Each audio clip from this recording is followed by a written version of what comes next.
बार पांडवों ने अश्वमेध, एक बार आवर्त महोत्सव रखा और एक यज्ञ रखा। उस यज्ञ का नियम था, पहले जो यज्ञ होते थे उन यज्ञ का नियम था, यज्ञ में घंटा लगता था। वो यज्ञ की जैसी पूर्णाहुति होती थी तो यज्ञ का घंटा अपने आप बज जाता था, अपने आप बजता था, उसे बजाता कोई नहीं था, अपने आप बजता।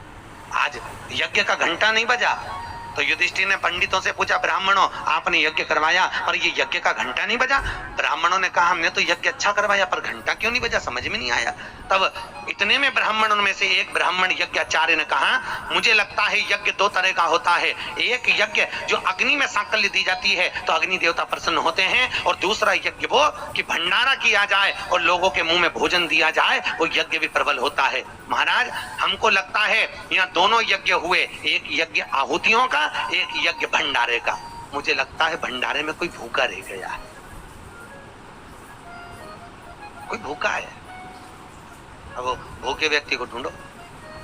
पांडव गए और पांडव जाकर जरा पता करो कि भूखा कौन है अपने नगर में, यज्ञ का घंटा बजेगा। जाकर देखा तो एक कुटिया में एक संत बैठे हुए। बाबा आपने भोजन किया है? नहीं। आपने भोजन नहीं किया? नहीं। क्यों नहीं किया? मैं काहे को भोजन करूं, भंडारा हो रहा, चलो भोजन करो। नहीं नहीं मैं नहीं करता। भंडारे में भोजन नहीं करोगे? नहीं। क्यों नहीं करोगे? मैं उसके घर में भोजन करता हूं जो मेरे को 108 अश्वमेध यज्ञ का पुण्य देता है। पांडव मेरे को 108 अश्वमेध यज्ञ का पुण्य देते, मैं उनके यहाँ भोजन कर लूंगा।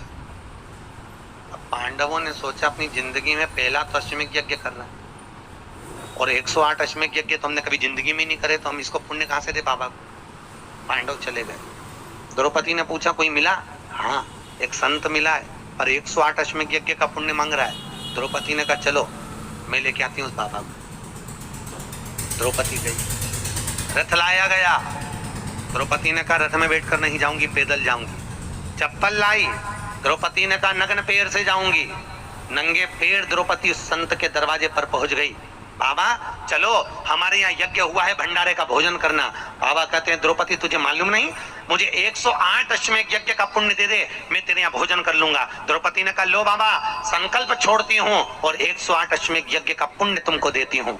संत ने कहा द्रौपदी तेरे पति ने तो कभी पूरे यज्ञ नहीं करे, तूने कब कर लिए? द्रौपदी बोली बाबा मैंने सुना है मेरे कृष्ण के मुख से, जब कोई व्यक्ति अपने घर से निकलकर किसी संत के दरवाजे पर, किसी कथा के पंडाल में, किसी मंदिर पर, किसी तीर्थ में पैदल पैदल जाता है, जितने कदम चलकर जाता है उतने अश्वमेध यज्ञ वो अपने जीवन के कर लेता है महाराज, उतने अश्वमेध यज्ञ वो अपने जीवन के करता है। और द्रौपदी ने कहा बाबा मैं तुम्हारे दरवाजे पर चलकर आई हूँ, 18,000 कदम मैं चलकर तेरे दरवाजे पर पहुंची हूँ, उसमें से 108 अश्वमेध यज्ञ तुमको देती हूँ।